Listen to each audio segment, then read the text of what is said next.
Welcome everyone to the deep dive. Today we're jumping into a really interesting one. Hewlett Packard Enterprise, HPE. Maybe you've noticed, maybe not, but they've been making some serious waves lately. Their stock's shown some remarkably strong momentum.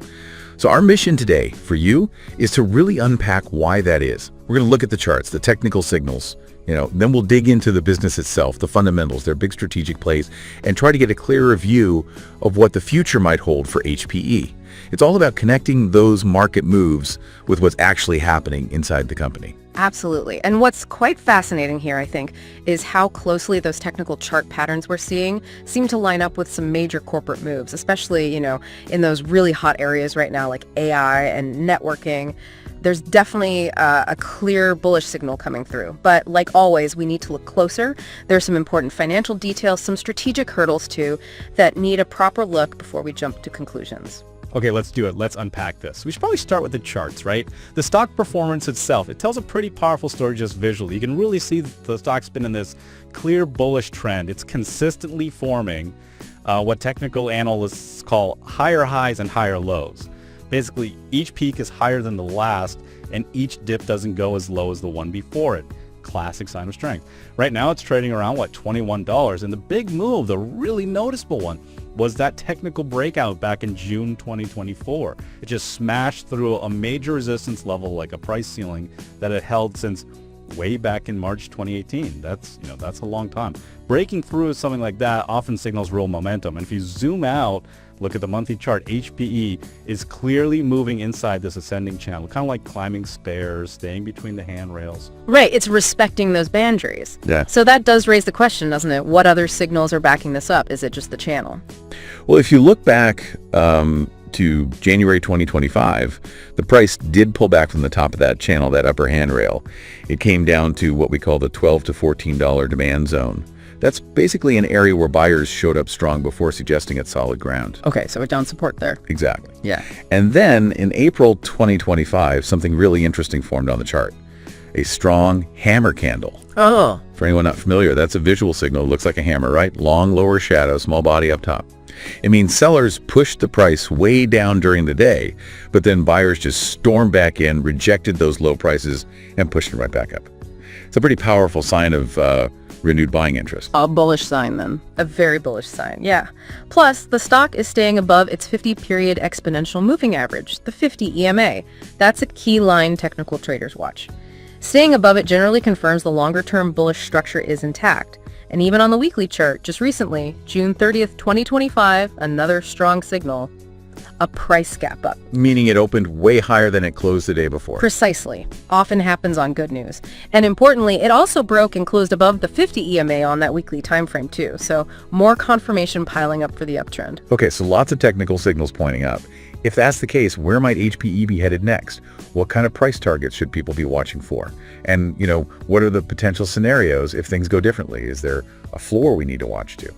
Good questions. Based on these patterns, the immediate short-term target looks to be around $24.50. If it breaks through that cleanly, the next levels could be $25 and then potentially up towards $30. Now that $30 level is particularly interesting. It lines up with the 1.27 Fibonacci extension level. Ah, the Fib levels. Yeah, for the technical folks, it's a common projection target. It suggests where strong momentum might carry the price. So $30 becomes a pretty critical target if this strength continues. But, and there's always a but, right?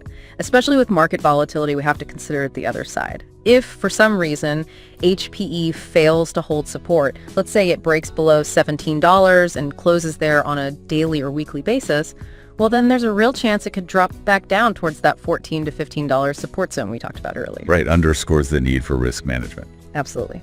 But overall, the technical picture, it really points towards continued bullish momentum. That recent breakout especially suggests HPE might be setting up for new multi-year highs. That's a big deal for a company this size. Okay, the charts paint a strong picture, no doubt. But charts are only one piece of the puzzle. What about the actual business, the fundamentals behind that stock price? Let's peel back those layers. You said it's trading around 21.34 cents. Market cap about $24 billion. We know the stock surged, and you mentioned big news, but let's get the basic financial health check first. Right. So fundamentally, things get a bit more complex. If you look at the current price to earnings, the PE multiple, it's actually negative. That's because of a GAAP loss. GAAP means generally accepted accounting principles. So on paper, for accounting, they reported a net loss. Okay, so the traditional PE doesn't really work here. Not the GAAP one, no. But if you look at the adjusted earnings per share, or EPS, that's around 38 cents. The adjusted number usually strips out one-off things or non-cash charges to give a clearer view of operational profit. Looking forward, the forward PE, based on next year's estimated earnings of about $1.80 per share, is around 56x. Whoa, 56x. That's pretty high. Suggests high growth expectations. Exactly. Investors are pricing in significant future growth. Other metrics, like price to sales, PS, are about 2.9x, and price to book, PB, is about 1.1x. These are sort of within bounds for a company blending value and tech. In terms of financial health, the debt-to-equity ratio is about 0.73x. That measures debt versus shareholder equity. Given their big acquisition, that's actually pretty manageable, not overly leveraged. And the current ratio, which looks at short-term assets versus short-term liabilities, is around 1.0 to 1.2x. Generally means they have enough liquidity to cover near-term obligations. Okay, so manageable debt, decent liquidity, but that GAAP loss hangs there. Then we get the Q2 results for fiscal 25, which, as you hinted, seem to tell a mixed story. That's right. In Q2, HPE reported $7.63 billion in revenue. That's up 6% year over year, which is decent growth. However, they also reported a big net loss, $1.05 billion. And the main reason was something called goodwill impairment. Goodwill impairment. Sounds like accounting jargon. What does that mean in plain English? Basically, goodwill is an intangible asset that appears when a company buys another for more than its physical assets are worth. Think brand value, customer lists, stuff like that. Impairment means HPE had to write down the value of some past acquisitions on its books. They essentially said, okay, maybe this thing we bought isn't worth quite as much as we originally thought. It's a non-cash charge, so it doesn't directly drain cash in that quarter, but it hits the reported profit hard, hence the big net loss. I see. And cash flow. Also negative. Free cash flow was around negative $847 million, meaning they spent more cash operating and investing than they brought in during that period. So loss on paper, burning cash. Doesn't sound great on the surface. It doesn't. But here's the fascinating part, the real crux of it. Despite all that, key business segments like AI, servers, and hybrid cloud, they're recovering strongly. And there is a service business, the recurring revenue stuff, ARR, that's growing impressively, up 47%. That's huge. Plus, their backlog for AI servers is massive, $3.2 billion. That's booked orders waiting to be delivered and billed. Wow, okay. So you have this real contrast. Losses in cash burn on one side, but strong growth in key future areas, and a huge backlog on the other. Exactly. It forces you to ask, how do these things balance out? What's the real underlying trend here? And that probably brings us to the elephant in the room, right? That massive $14 billion acquisition of Juniper Networks. That must be connected. How does a deal that huge reshape HPE? What's the strategy? Sounds like a massive bet. It absolutely is a massive bet on the future. You hit it exactly. The Juniper deal, which just closed after sorting things out with the Department of Justice, it's transformative for HPE. It essentially doubles the size of their networking business overnight. And crucially, it significantly boosts their capabilities in both AI and cloud networking. Think about it. AI and cloud need incredibly powerful, fast, secure networks. Juniper specializes in that. So it's about building the infrastructure for those growth areas. Precisely. HPE wants to be the company that provides everything, from the edge, where data is generated, all the way to the cloud, and the network connecting it all. This is a huge strategic play to capture that growth. And another layer here, which is pretty interesting, the activist hedge fund Elliott. They took a $1.5 billion stake in HPE. Elliott, they're known for pushing for changes, right? They are.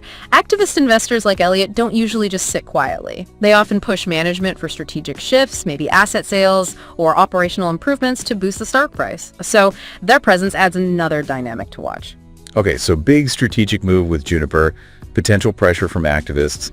How does this translate to value? You mentioned DCF earlier. Right. So when you factor in the potential synergies from Juniper, the strong growth in services, and that AI backlog, and run valuation models like discounted cash flow, DCF, the analysis suggests HPE could be undervalued. The intrinsic value estimates based on those future cash flows range pretty widely, actually, somewhere between, say, $23.90 and maybe $35.70 per share. That's a big range. Yeah. 12% to 67% upside. It is a wide range, yeah. And that reflects the uncertainty, but also the potential. It really depends on how well and how quickly they integrate Juniper convert that huge AI backlog into actual revenue and profit, success there could mean significant upside. It's a bet on execution. So putting it all together, we have this picture of significant opportunity, definitely driven by smart strategic positioning for AI and cloud, but balanced against some very real near-term risks and financial hurdles. Yeah. What's the takeaway then for someone listening, considering all this? What's the balanced view? How should they approach HP right now? Yeah, it's crucial to see both sides. The near-term risks are clear. That negative cash flow needs to turn around. Integrating Juniper smoothly is a major task. Big mergers always have potential hiccups, integration costs, delays, and there's pressure on margins. These are genuine concerns they need watching closely. So given that balance, the current thinking might be to consider HPE as perhaps a buy on dips. Meaning wait for pullbacks. Yeah, maybe don't chase it after a big run-up, but consider buying if the price dips back into, say, the $19 to $20 range. This approach probably fits best for value-oriented investors, people willing to be patient and bet on that longer-term AI and cloud recovery story, seeing the current issues as temporary. But, and this is important, you absolutely have to keep monitoring the situation. If the Juniper integration really stumbles, or if that cash burn doesn't improve over the next few quarters, you'd need to reassess your position. It's dynamic. Okay, that makes sense. A cautious optimism, perhaps, with specific checkpoints. Well, we've certainly taken a deep dive today from those bullish charts and potential targets through the fundamentals, the good and the challenging, and right into that game-changing Juniper deal. It really is a compelling story. You see the potential, the strategic moves into AI and cloud, but you also see the immediate hurdles of integration and getting the cash flow positive again. It's a classic case of a large company trying to navigate a massive tech shift. It really is. And connecting it all back, it leaves us with a question, maybe for you, the listener, to think about. In this age where tech changes so incredibly fast, how much weight should we give to a company's long-term vision, these big strategic bets like the Juniper acquisition, compared to their immediate financial results, those quarterly numbers and cash flow figures? Especially when you're trying to figure out the true underlying value of a company right at the forefront of these huge technological shifts. What stands out most to you when you weigh those factors? Something definitely worth mulling over. Thank you for joining us on this deep dive into HPE. We hope this gave you a clearer, more informed perspective on the company and that intricate dance between market signals, strategy, and financial reality. Until next time.